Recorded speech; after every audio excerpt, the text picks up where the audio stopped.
Okay, so we talked about linear equations, and I really like this because it ties in linear equations with linear systems, which they call in Cambridge simultaneous equations. So I'm going to look at the top one, negative 3x plus 4.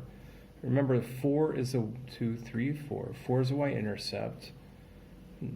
Down 3 over 2, because remember, your denominator is 1. So down 3 over 1. And then we graph it. I'm going to show you 3 ways of solving these in this one video. So prepare to be astounded. Okay, so the next one, that's our gradient, that's our intercept. So negative 2, we're going to go up 3, 1, 2, 3 over 1. And we're going to find that we're going to cross at that point. But you might be wondering about my drawings and thinking maybe he's wrong in that. So what I'm going to do is use the substitution method, which I'm going to substitute y is equal to y. So negative 3x plus 4 is equal to 3x minus 2. Okay, y is equal to y. Negative 3x plus 4 equals 3x minus 2. So now I'm going to solve this equation.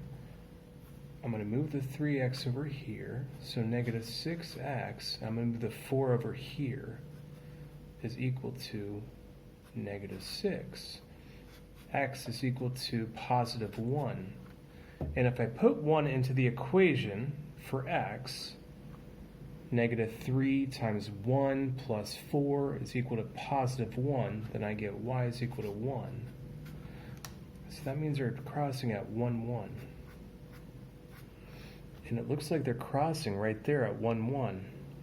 There's one more way of solving these equations, and I'll show you in a moment. And it's this way. So we looked at graphing, we looked at the substitution method, and now we're going to look at the elimination method. Oops, it's here. Sorry. In the elimination method, you can subtract these, you can add these, it doesn't make any difference. In this instance, I'm going to add them. I'm going to solve for y first. I'll always put the parentheses, or the brackets as you call them, around the bottom equation. So y, darn it, y plus y is 2y. Negative 3x plus 3x is 0. And 4 plus negative 2 is equal to negative 2. Is equal to positive 2, so plus 2.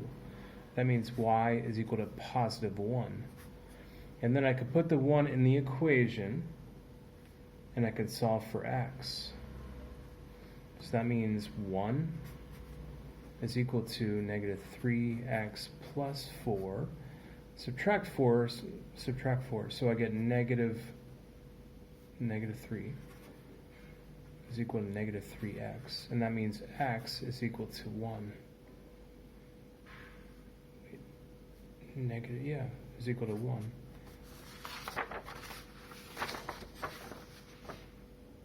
Oh, and I get the same solution. So I get positive 1, 1. So y is 1, x is 1. So that's 1, 1. And that's where the lines are crossing. And now we're back full circle to my graph.